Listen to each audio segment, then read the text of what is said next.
Hello. Hello. And welcome back to the workshop. In this week's episode, we're going to be squaring up the body. Because this time, we know what's wrong with it. My name is Oliver, and this is my dad, Andrew. He's a wicked engineer and my next door neighbour. We've always wanted to build a car together. So when I found my dream car in nightmare condition, we decided to embrace it, seize the day and re-engineer the entire car from scratch. Well, it's looking more and more like a car every single day. A K20 A2 from a Honda. And make your own gear knob kit. There you go.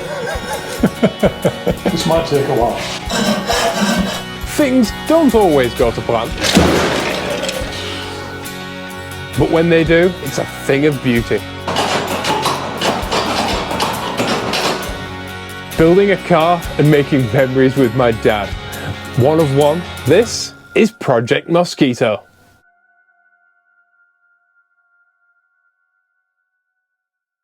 So, we need to measure, don't we? Yeah, what I'll do, I've made a little paper template, little cardboard template. So what I'm going to do is, because this is up, there's no straight lines to measure to. You know, I can't pick a bit. So I've made a little template. It's all relative. It's all a bit relative. So that fits to there. So I can now, I've put two little marks on. These drip rails that are on here are actually part of the moulded structure. They're not just an aesthetic stuck-on thing. They are actually part of the rigidity of the door frame, aren't they? So it's quite a stiff place to measure from there. Yeah, so what I can do now, I can take my template and measure, get the other side.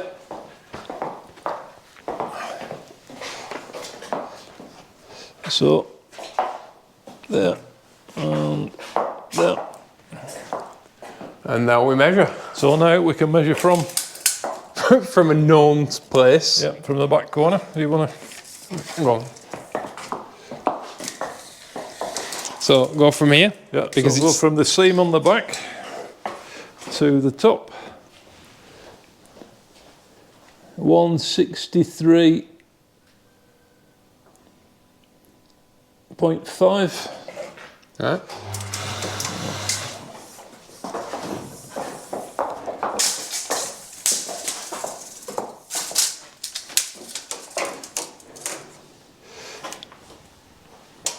Ah, 163. So that side of the car's 5 millimeters longer than this side. If you didn't watch last week's episode, you might be a bit confused, but basically, because this side of the car is repaired in quotes, it's longer than that side, which was fine because our old chassis was longer on this side than it was on that side, because we think that they repaired the body on the old chassis.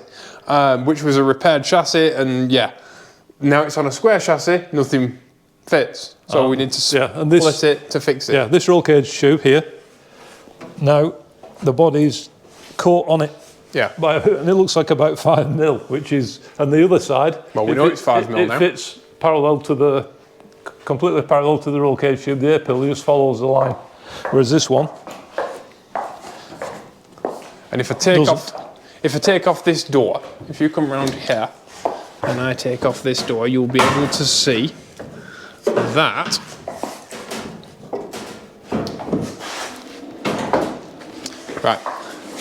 along this line, you might actually have to get in the car, you might have to sit in it. Right. So, if you look along this line, this is what we want, because we want to be able to put a piece of steel on the inside of the cage along here and attach the body to it.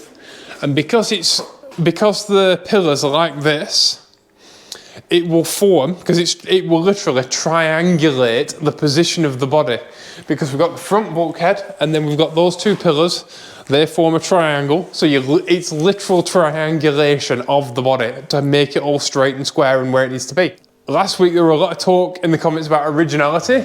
There is no originality. This is from a Hero GTM, this is from a GTM coupe, this is from a different GTM coupe, and these doors might belong to this front end, or they might actually belong to a fourth GTM. We have no idea. Yeah, so there's no such thing as originality. Yeah. None of it's original. I've consulted the GTM Mind Trust, and they reckon that our car originally had a different windscreen in it. Yeah, because the earlier cars had a different shaped windscreen in that they come further out. Yeah, and they used to crack. So that cleans that up. So our car, at some point, probably after an accident, probably cracked its windscreen. Guy buys new windscreen off Facebook Marketplace or the back of Car and Kit, whatever, magazine, and whacks that in. It's bigger, so then he cuts the hole bigger to fit the bigger windscreen. Although it will have leaked, there's no way it didn't. So this hole is not for our windscreen. This hole is for an earlier windscreen, which makes sense because the guy who owned the car before the guy I bought it off still had the windscreen in his garage, and he actually offered to give it to us, didn't he? Yeah. And we didn't take it because it wasn't E-marked. Yeah, it wasn't E-marked, so it wouldn't have passed any test. In any inspection, because this thing has to be homologated after we finish it.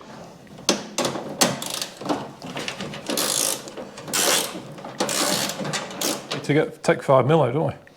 Well, we'll see. I think once we cut it and we'll try it back on in 2 halves, and then we see, because it might not be a linear 5 mil. Might be all right in one place and need 5 mil in another and need 3 mil in another. You know what I mean?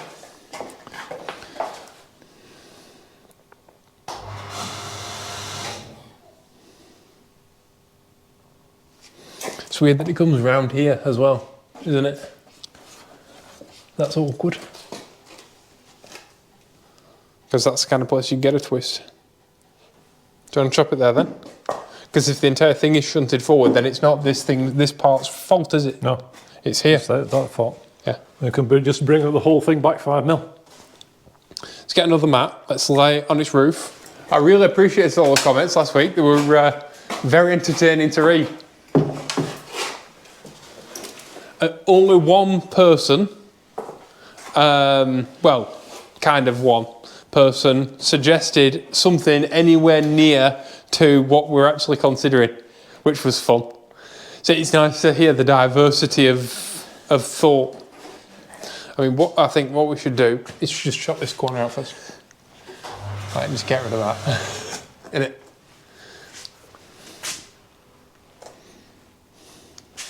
Yeah, because that's doing nothing, is it? Nope. Do it on both sides. Yeah, if you want. Sorry, I'm not worried about. It is putting quite a bit of stiffness into there, though. Yeah, we'll leave that on that side because that's not in way. But that is, isn't it? Mm-hmm. You can't even see.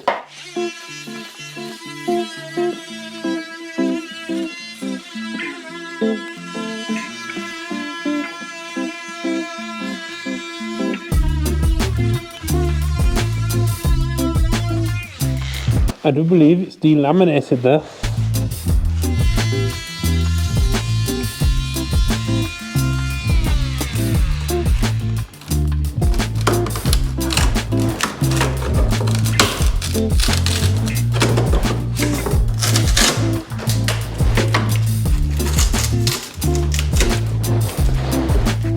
Pretty clean cut, that.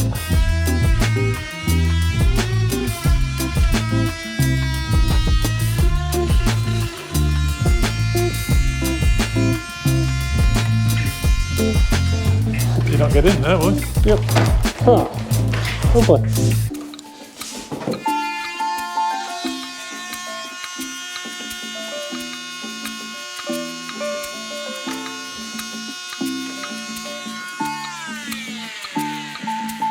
There we go.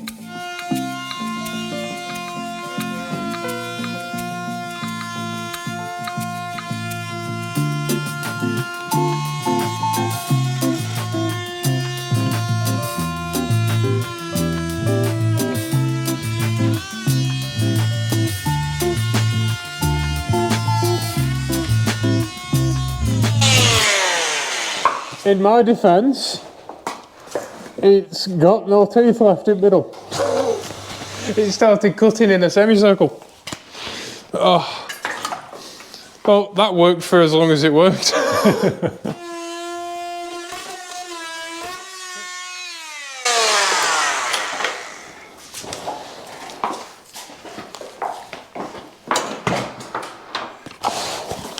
I have to be careful. Huh? We'll have to be careful now. I think it's true. I think it's safe to say that we've lost some of the rigidity. You think? A little bit.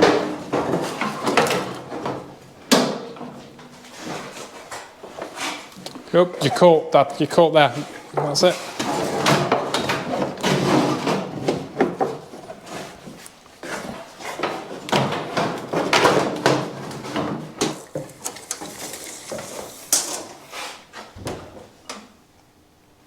What's it supposed to be?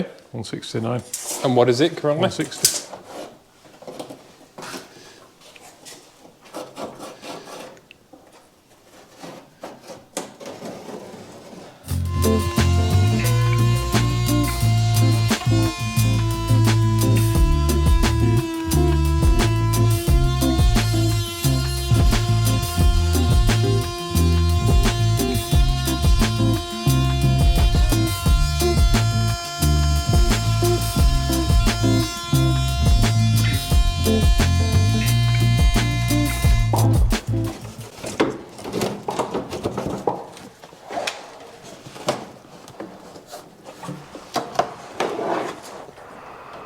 $163.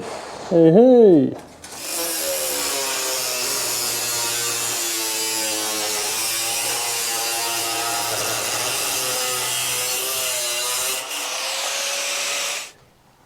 $26.2. Right back to the set. You've also got a clamp on it and no clamp on this side, which would change things, would it now? Yeah.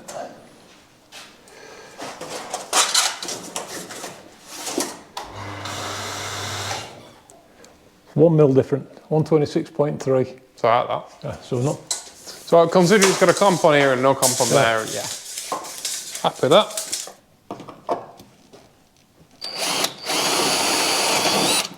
Right, let's see if we get pot of it on. It's like Frankenstein's monster.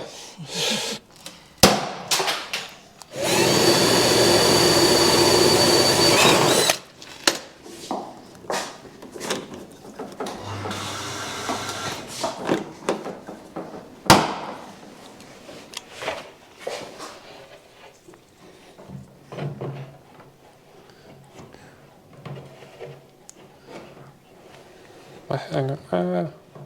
Got too quick. Nope, you've got yours down there on the floor. Safe. That's better than it was because that was touching before. It was under, wasn't it? Yeah, it was that was literally touching there. There's a 5 mil gap now, so it's gone better one way. Yeah. Well, like I said, it had would have had a different windscreen.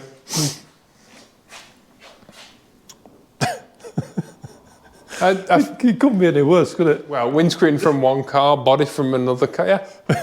Obviously, somebody bought a second-hand windscreen. Someone, oh, well, I've got a spare windscreen, you can have it for so much. And oh, do you want to make a little bracket fit in there? You mean to reinforce the body? To stop it, to keep this square. Okay. You know, they keep this at the same angle as that one. Do you want to rivet it in then? Yeah. So that we can repair it. Repair it from the back. Yeah. Then take the plate off afterwards. Okay.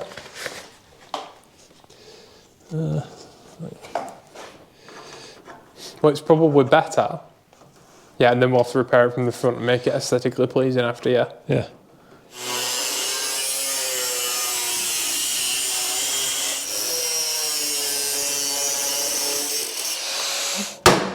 Well, obviously we'll repair that from on the inner side. We'll smooth it all out. Then we'll remove the steel tabs. Blend it all, so get it all body worked.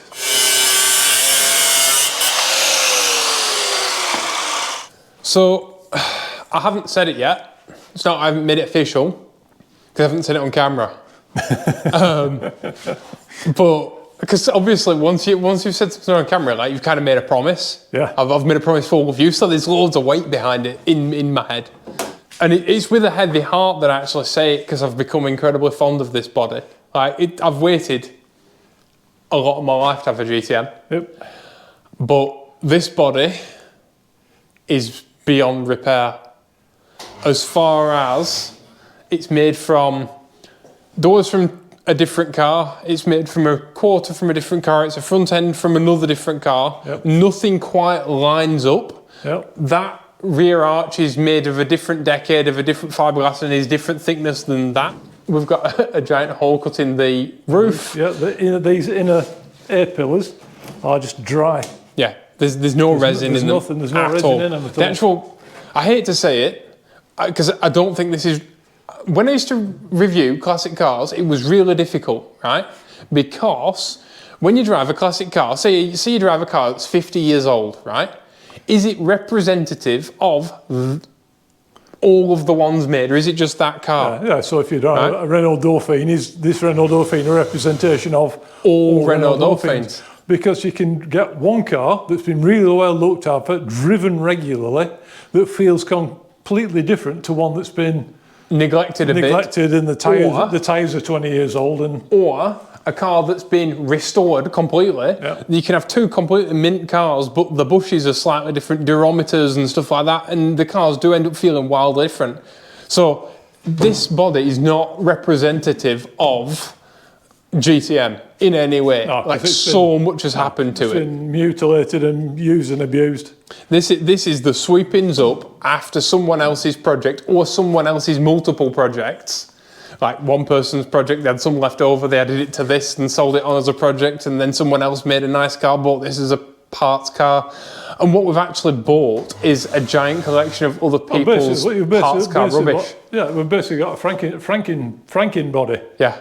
You know, it's Frankenstein's monster. I mean, the windscreen the windscreen hole isn't for a windscreen for this car, it's for an earlier GTM, and it's not even in the middle.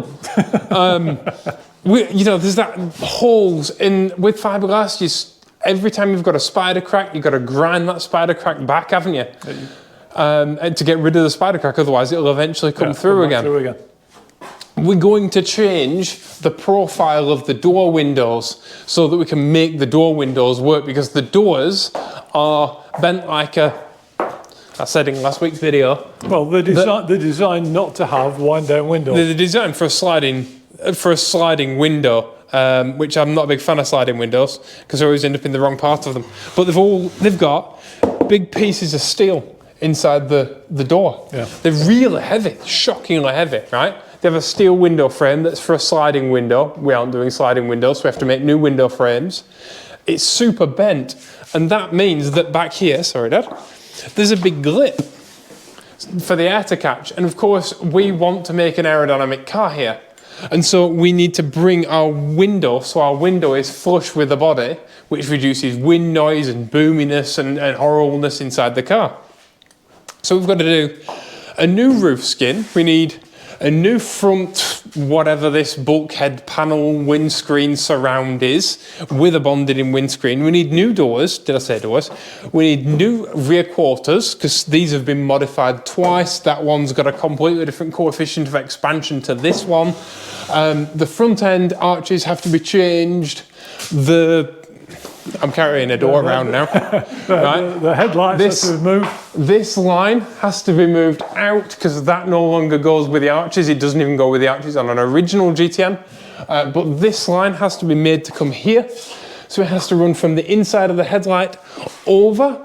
The headlights have to be moved because this car sits slightly lower than a standard GTM, and the original 7-inch headlights were right on the limit. So we have to move the headlights kind of slightly forward, but we also have to move them up and over. We have to make fog light pods as part of the front valance. Yep. We have to make a ducting that runs underneath.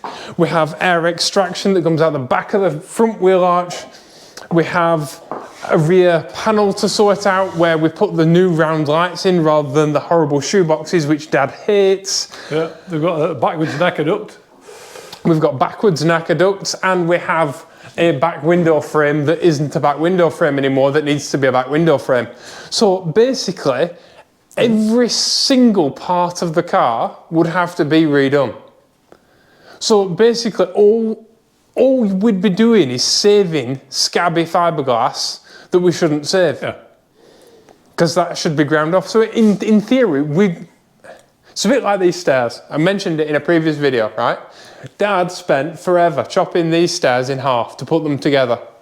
But they were historic and they were worth saving. Saving, yeah. Right? Because they were doing nothing sat in that barn. And I'm glad you did it and I'm glad you spent the time. But the reality is you've got to ask yourself, is it worth the time? Is it worth saving? Is it worth the money? And at the end of it, what will your end product be? Because if it was better for being original, in quotes, original, then yeah. But the reality is, we can make this body, if we make it out of proper modern materials, we can make it half the weight, we think, easily, than what stands here. And if we're bonding arches onto an original shell, then we're adding flanges on the back and stuff, so we're adding weight all the time. Whereas if we make it from scratch, well, not from scratch, but if we turn this body into a plug and then make a mould from that and then make a new body from that mould, we can make it out of modern materials, we can make it lighter, we can make it more aerodynamic, and it can be stronger for it. Yeah, and in the future, if there is any accident damage, we can replace the damaged part. Yeah, because all it would take is a slight smack on a back corner, and we'd be into it for thousands and thousands of hours of bodywork again. And then you're bodging something that's bodged and probably would end up with loads of filler and stuff. Because if you ask anybody who's made a single one-off wide body for a car, someone like Rob Dom and his 4-rotor RX-7 that's four-wheel drive and like widened and lengthened and all that, that car is super heavy, and one of his wants for that car is to sort out the body because it's full of Bondo. It's full of filler. Well, even the floor. Is that the same car they made the flat floor for? No, that's his other one. Right. He's a man of many RX-7s. But the reality is, it's not worth saving, but I'm glad we have it. And it will be a GTM because it will be the spawn of this body. In the same way as the floor pan gave birth to this floor pan, really, because we use the same dimensions in certain places and stuff. We can take this and we can make it into something beautiful without compromise, doing it right. And we're going to do it in a very different way than anyone else does it. And it's going to be flipping awesome because we don't half-ass anything. There's no bodge in it, there's no fudge in it, there's no quick and dirty. No. We don't do quick and dirty. And it needs it because we've put so much effort into the chassis and everything that goes onto the chassis, that it would be sacrilege not to do it properly. Yeah. And it's going to be flipping awesome because it makes it unlimited. We don't have to worry about bonding it back to original panels and stuff like that. And one of the comments in last week's video that kind of made up my mind, which I need to look into this because I don't know a whole lot about resins. Right, you sit. Right, I don't know a lot about resins, but somebody mentioned difficulties bonding epoxy resin to polyester resin, which I've worked with polyester resin and I've worked with epoxy resin. But never together. But never together. So as far as I'm concerned, that person's probably right. There may be some grey areas there and stuff, but the fact is you don't want to get to that point and then realise that... You don't want to spend a lot of money, buy a lot of stuff and find out you can't use it. And limiting yourself to using polyester resin for parts that could be better if they were made with epoxy. And so, no limits, brand new body and making it mega. And also would try to, if possible, give it better eco credentials. Yes. And I'm not buying a new body from somebody else to cut up because that would be spending a load of time and a load of money paying someone else to do something that I'm capable of doing myself to then cut up and have nothing left of. So yeah, I think in this case, the right thing to do is just make it flipping wicked. So first thing we've got to do is, obviously it's cracked here, it's cracked at that side. I've put a repair piece on that side already. I'm going to do the same to this. It all needs stabilising, It all needs stabilising, and it looks like Frankenstein's monster, if I'm honest. Once all this is... But we can repair it from the back. So then we can keep the front face to make a plug. We can repair all the damage and whatever needs doing we can do. It needs to be stiff enough that we can actually make things like the windscreen frame surround and things like so that. we can actually lift the body on and off, and it stays intact. So we're not going to knock it. And then what we'll do, we repair it all inside, but we don't have to make it like aesthetically pleasing. My plan was to bond a carbon fibre windscreen frame together originally to fit to this, which actually might not have even stuck from what we've heard about polyester resin and epoxy. So that plan goes right out of the flipping window, right? But we need to be able to make this all right and all sturdy for a mould so that we can make the whole thing in one piece. Yeah. It's actually kind of exciting when you think about it. And it's also a super steep learning curve for us because we've, like Oliver has already said, we've never done this before. And yeah, I'm really, really excited about it. I was really sad at first because I love this body, but actually what am I loving? Am I loving the idea of a body? Yeah, it's the idea of it. Or I'm actually loving the body, you know?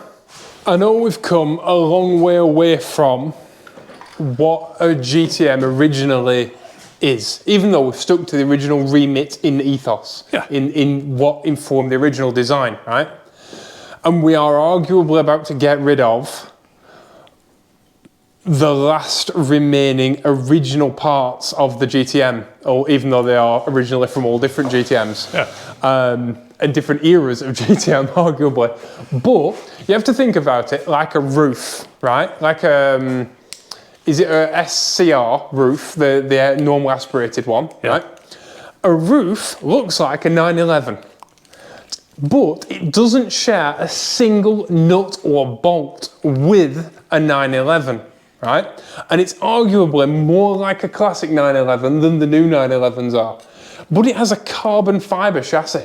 I mean, it's a completely different car, but in ethos, it pays complete, utter and respect and homage to the early 911s. And what we are basically doing is that for a GTM. Making a modern GTM. That's also retro. Yeah. It's the best of everything. It's not fussy and modernised, but it is modern in reliability, in economy and in performance, while being classic in looks and better looking than any GTM ever was, because it is a very pretty car.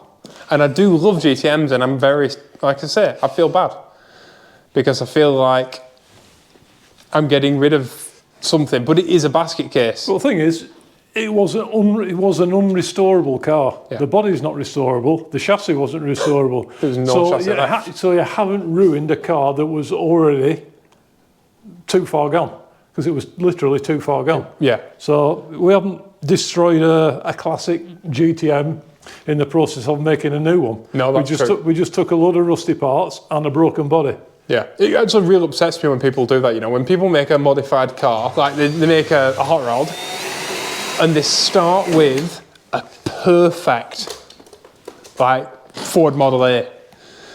Because I always think if you're making a hot rod, you should start with an absolute basket case, because you're going to throw 90% of it away anyway. Yeah.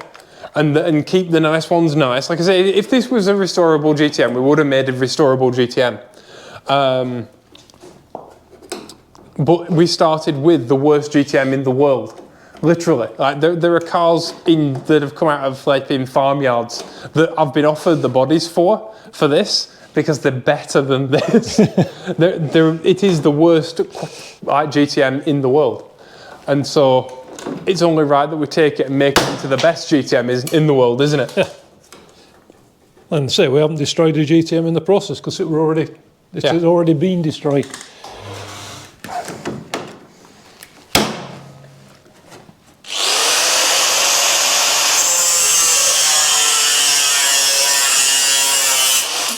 I need to say a massive thank you to all our Patreon members, but especially our Slicks tier, who get a shout out in the middle of the video. Alex Bottomley, Andy Wood and Doug Schott. And not just for their contribution in helping make these videos, but also for being really cool about us releasing older Patreon videos as bonus videos midweek for the entirety of December, so that while you're all off on your festive holidays, you've got something to watch. So thank you guys, and if you haven't watched those videos already, then make sure you are subscribed and make sure you check them out on the channel. Yep. So our midweek videos will be going up every Wednesday. Yes. Now you've said that, I've got to do it every Wednesday. Thanks, Dad. But yeah, I'll put them up midweek, and so you've got something to watch on your holidays as well as this. But if you want even more of that, if that isn't enough, then you can head over to patreon.com/oliverpickard, where we will be making a brand new bonus video on top of that every single week. And so, yeah, there's old videos on there you can check out, but there's behind the scenes photos, there's all sorts. So actually, for the price of one of us, a pint of, it's actually cheaper than a pint of beer now. Yep. But for cheaper than a pint of beer, right, you can unlock as much of us as you'd ever want to watch. I can't believe anybody watches the videos anyway, but I'm incredibly thankful that you do. Thank you that you do, yeah. And yeah, a huge thank you to all our patrons, whether you are, if you're watching this, whether you are a wets tier, whether you're an intermediate tier, or whether you are a slick, your contribution has actively helped. In fact, I've just bought a laptop charger with the Patreon money. You've actively helped bring this video to YouTube. And obviously these videos are very time consuming to make. And yeah, the Patreon really helps. So thank you. Our difficulty is that our window frames aren't our window frames. These window frames are going, because obviously they're for a sliding window. So you've got an outer window frame runner, yeah, you've got and then an inner. Yeah, so runner. the pieces of glass have to slide between each other. Yeah. So there's one sticks out further than the other. Which makes these incredibly thick. And all of this is moving outboard, obviously, to be flush with the body line, right? With the body. But we want to put a piece to where the body mounts. But obviously, if this window frame moves out, then the door seal will have to move out with it, unless we just used a really thick door seal. If we want to make this flush, yeah. If we get rid of this edge, yeah, to make that flush, right, that's 12 mil. That's about 10 mil, so that wouldn't be a million miles out. No. Once this edge is gone. At the front, but at the back, we have 26 mil. So over an inch. Yeah. Well, even when the door's flush, so if you did have a door seal on, it's 20 mil, 19 mil, so 3/4 of an inch inset. So you'd have to have a heck of a door seal to make up 3/4 of an inch. So yeah, we have to redo these inner flanges. Yep. For the door seals, as well as. But this one, will we have to redo this one? No, that should be all right. That's not so bad. Well, and that's what we're dealing with now, yeah? Yeah. So that's all right. There's so much about it that's just not right. Yeah, because that's not flat. No. No, the profile of the window frame is completely different to the profile of the body, and you can stick all your fingers in. Yeah, because this is a radius and that's a straight line. Yeah, and forget wind noise, the cat could get out of that gap. Yeah. Yeah, this side's the same. At least it's symmetrical. Yeah, at least they're as wrong as each other. Yeah. Which I know that sounds funny, but actually is quite heartening, because it gives you something to work from. Yeah. Even if things are wrong, if everything's equal as wrong as each other, then you've got somewhere to start from. So you just need to be little tabs that we can. Just so it locates the body this way. Yeah. Oh.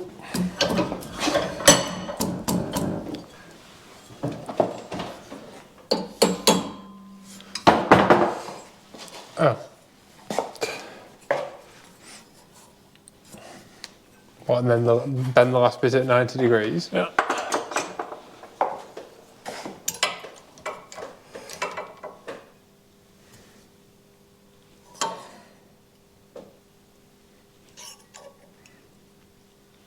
It just needs a couple of tacks now. Yeah. Then we can take it off afterwards. Once we make the body, the new body, we can then make a strip that runs all the way down. Okay. And we can... Yeah, to suit. That's true. It doesn't have to be permanent, does it? No. No? Okay. It just has to be in its shape. So we need 4 of them then. Yeah. So we need to make 4 little tabs, just like this. We can just tack them on, drill through there, nut and bolt that in place, through the fiberglass.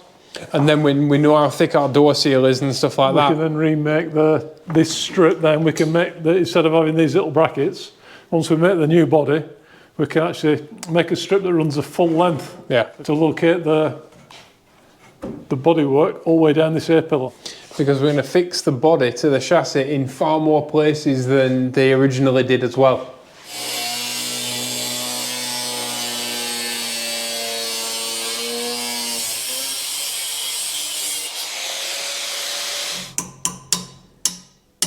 Go upstairs and see if we've got any stainless. Yeah. Do you want Allen bolts or anything in particular? Anything. Anything as long as they're not super long. Yeah. Oh, I don't want to go upstairs, it's cold. Oh.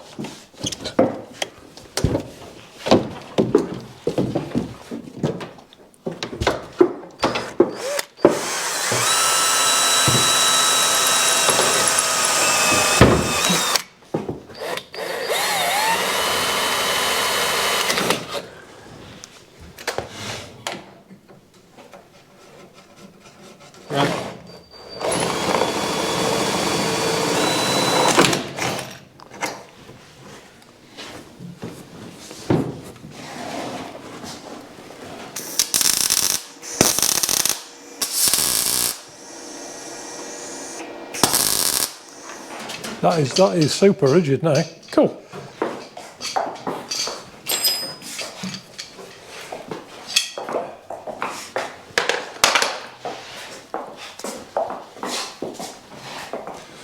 That's loads better. Yeah. No, I'm shocked by that actually. Thought it'd be better, but I didn't expect it to be that much better. Four little clamps, and we've just used a 5mm countersunk bolt, just one bolt in each. Crudely tacked onto the cage. Obviously, we'll Sort it out. We'll sort all that out afterwards. Yep. But the most important thing is that it is all square and stuff. So now we can measure up for everything else. You know, like last week we said we can't get a radiator duct in here and mount our radiator, which we've had upstairs in a box for ages, until this was all right, you know? You can't, because you can't measure your front of your car and hinges and stuff like that. Yeah, till it's all squared up. Or we can put a little bit of adjustment in it. Yeah, but there's a little bit and there's loads. Yeah, I'll pass it back to you.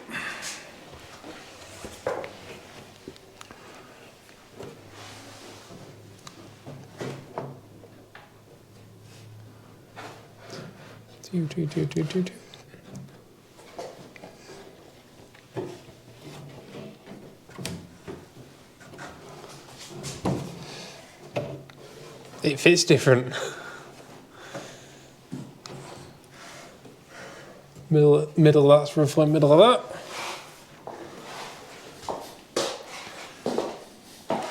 Well, that does fit differently. Yeah. I mean, that gap, did we say that gap was 18 millimetres? Yeah. It's not 18 millimetres anymore, I don't think. On this side is away. This was tucked inside the body last week, and now it's 3 mil proud or something like that, 4 mil proud. And the screen comes out here, which is better. Yeah, but that we'll recline that backwards and sort that out when we do the roof. Yeah. Yeah, it's an odd thing to say, but it does look better. I don't know whether it will come across on camera, but in person, it's, I don't know, sometimes when something's off, it just feels off. It's like, you know, when you walk into a room and the room feels odd. Yeah. Right? It's that kind of, it's a disquieting sensation that you can't quite put your finger on why, but it just looks wrong. And now the car looks smaller, if anything.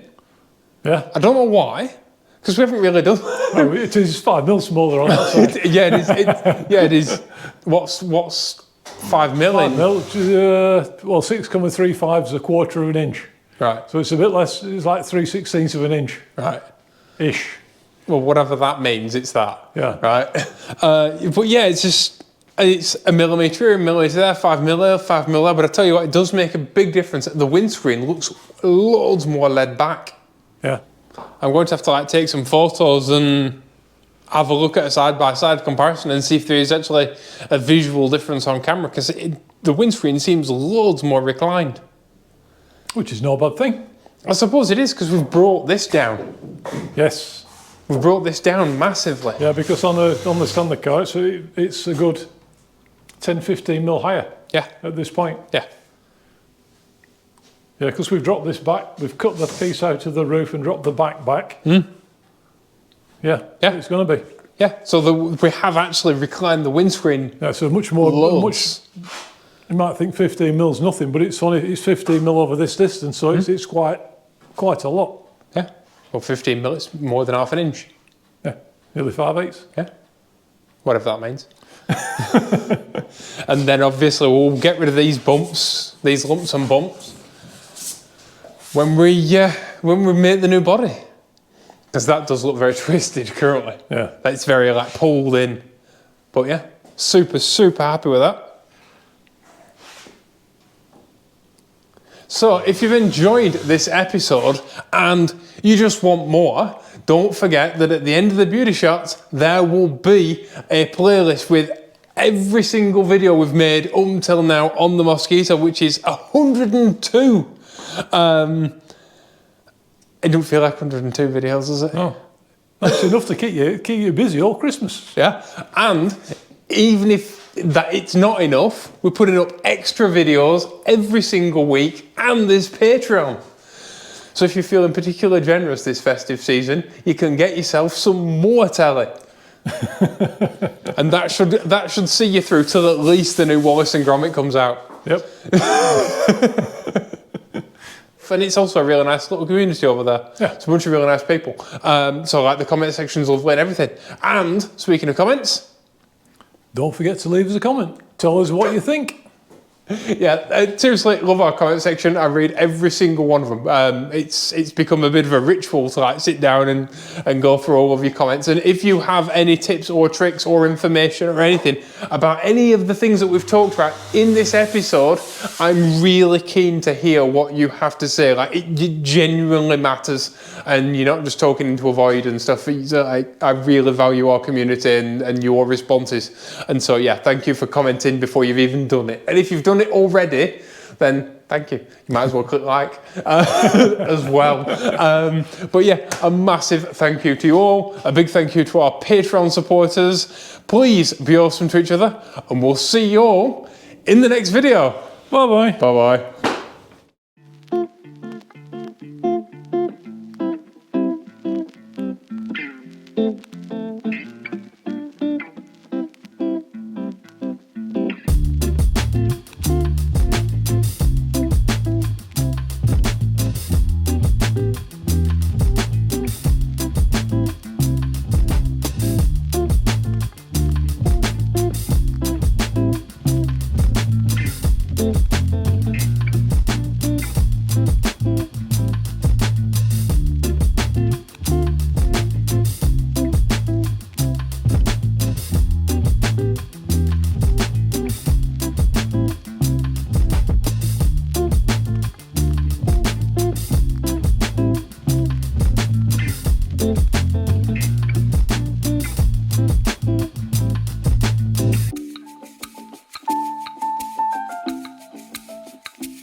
You can see just how much we've inclined the roof up once we've put the doors back in.